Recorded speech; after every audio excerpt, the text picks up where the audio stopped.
Okay, guys, I want to drop something very important tips and how to understand and link these disorders as we continue. We have done affective disorders, which are about 8 to 9 of them. We've done anxiety disorders, which is 8 in particular. We've done psychotic disorders, and which is about 5 or 6, and we try to touch some of the important disorders that are very highly prevalent in our societies. So, but as psychology students, one way to really do well with clinical psychology or understanding this is when you are able, like we have tried to discuss the models of psychopathology, when you are able to discuss any of them from the lens of any of those models, right? So I want to do a general understanding to that, or try to highlight some things very important, because you may come, for those of you that are psychology students for this course, you may be looking at questions, you may be seeing review the psychobiological, the biomedical model of using, how am I going to say it? Say all you know about schizophrenia and give us the biomedical model of schizophrenia, or the psychodynamic model of anxiety, or the psychobehavioral model of depression, or the cognitive. Please remember this. You may be expecting that on. I may have to do a separate video on that. Yes, the cognitive theory of depression. But oftentimes I've seen other years, you see review the behavioral model, review the cognitive theory, review the biopsychosocial model, right? They can do those things. So I'm trying to highlight some things here we may need to know, because it's very important. Demonological theory, as we have already done, we can use it to explain depression, bipolar, right? Schizophrenia, anxiety, but I wouldn't want to do that. Yes, I'm a professional psychologist, right? So we don't, in as much as we believe in the psycho-spiritual dimension of psychopathology, but we don't feel by their assumption that is as a reason of possession by demons or projections, right? We, in psycho-spiritual dimension, only consider the role of belief patterns and your beliefs. They are massive spiritual, cultural, religious beliefs, as they are. I don't even know what is holding Nigerians, right?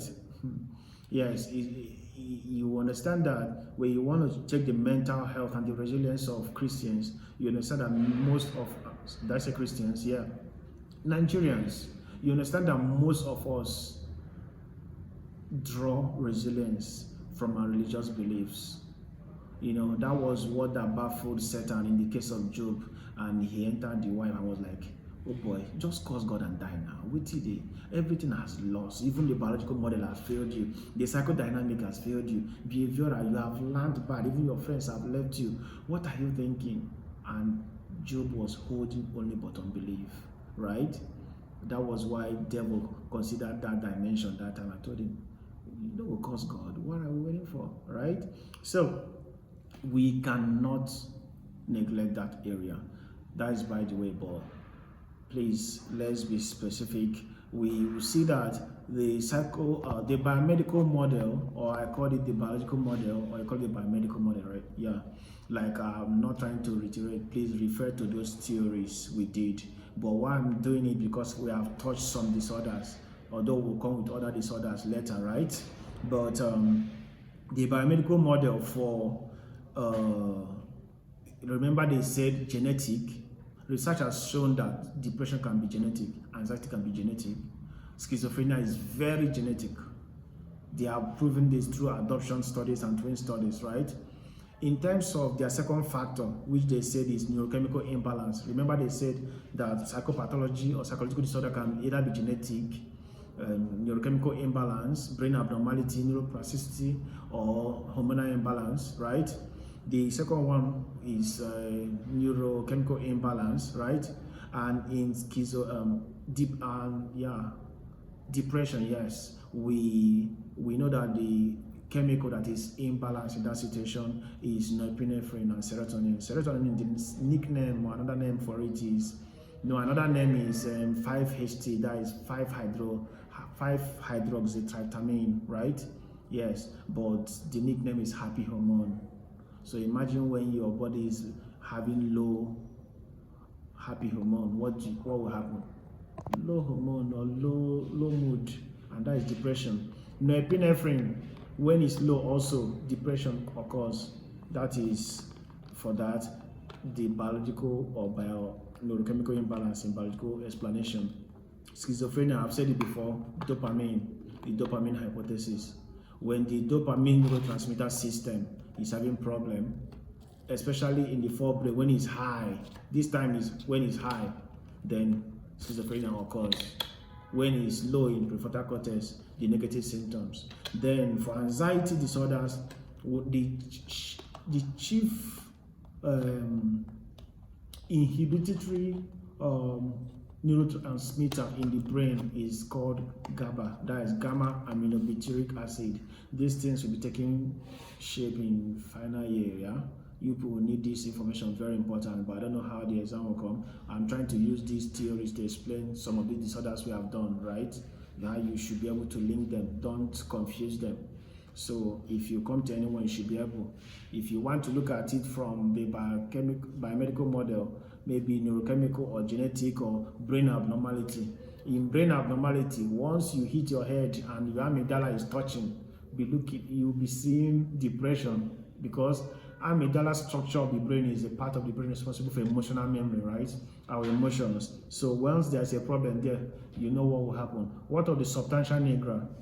Substantia nigra is part of the basal ganglia structure of the midbrain, where the word substance, right, and nigra means black. That is where dopamine is produced. What of if there's a damage in that aspect of your brain and your dopamine level goes down? Come on. Or it goes up, or there is this excess activity of the dopamine neurotransmitter system. You will see those things in final year. Let me not be using so much terms here that is not necessary, but I'm trying to link it.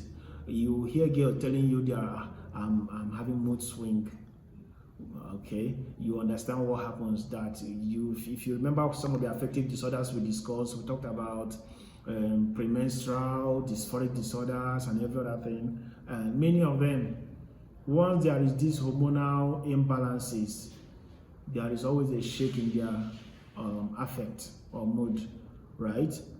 That is, by the way, the psychodynamic model have a lot to say also about some of the disorders we have done. Adverse childhood experiences, negative life experiences, or not life, earlier childhood experiences now can be the reason for depression. Inability to resolve the problem between id and superego has shown to be reason for several conflicts, reason why people go depressed, right? And all of those things. And if you see people shouting, "Come and let's go, God is coming, I'm the prophet of the time," you know that their superego is high. I don't want to say this, but you know the theory. I'm talking about the theory as a professional, not as a Christian, right? I'm a committed Christian though. So you understand that according to this theory, when your superego is high, you will preach in the morning on Sunday, you preach in the afternoon, then you preach in the evening, and on Monday you are carrying Bible, entering radio station to preach. Like okay, they will feel, according to this theory, this ungodly theory, they will feel it's abnormal, right? They believe that the only time you are normal is when there is a reconciliation between these extremes, id, immoral, and superego, moral, by the ego, and moral. Yeah, so that is, by the way. Then environmental factors has been reason for several psychological disorders, as the ones we have explained. Loss of loved ones, that's behaviorism, right?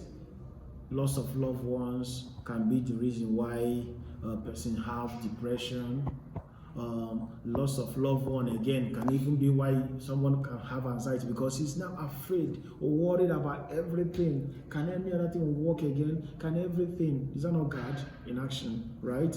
Then loss of loved one can also lead to schizophrenia. You see the person living in denial. There is nothing. What are you telling me, right?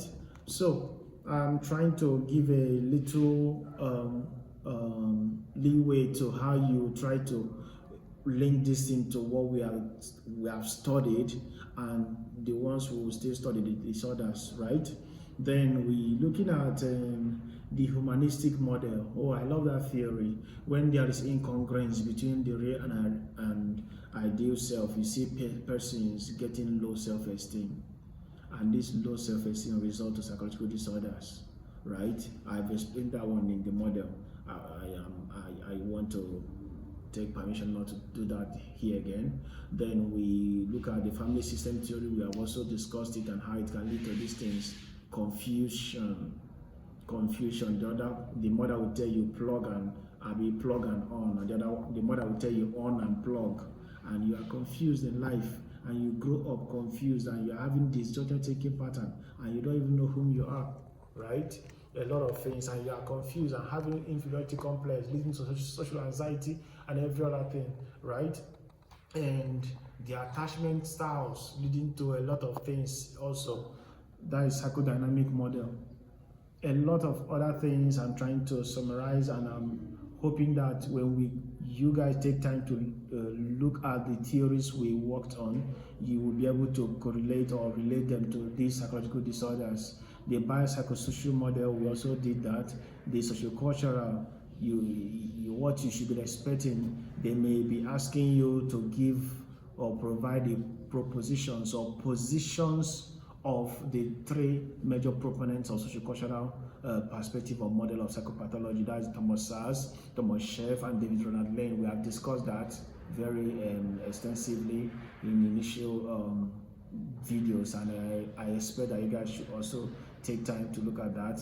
So I will be wanting, okay, before I do that, I'm forgetting the cognitive theory, which says that cognition predicts behavior, and in psycho disorder, that irrational cognition or irrational thinking pattern predict abnormal behavior. In terms of depression, I am worthless, I am hopeless, I am helpless, I don't have any reason to live, I want to die. These are extreme negative self-talk. One of the proponents in cognitive theory, Aaron T. Beck, provided what we call the cognitive triad. Please expect that in the exam also. The cognitive triad of depression, which I will explain later with the rational emotive behavioral therapy. But the cognitive triad says the word triad, there is three places, right? Negatives talk about one, self, yourself, two, the world, three, the society, the future. One is self. I must be loved. There is what Aaron T. Beck called masturbation, right? Masturbation. During my days, we thought it's a typographical error. We corrected it as masturbation, right? Yes, even in my master's program, we are given to do assignment, and many of us went to be doing importance and explaining masturbation, right? It's not. Okay, so it's masturbation. I must have all A's. I must be loved. I must. What if you did not? Depression happens. What if it did not happen as you said? This is it. Please take note. I know why I emphasize on that word, because these are the key principles in Aaron T. Beck's cognitive explanation to depression or to psychopathology. Masturbation, catastrophizing, negative self-talk. So I was saying about the cognitive triad. One self, I am this, I am hopeless, I am worthless. Then the second one about the world, you see things like school is scam. The world has nothing. This world, there is no need. There is nothing good about this world. And about the future, the third one, what is the need of trying again when I know how it will still come out bad, right?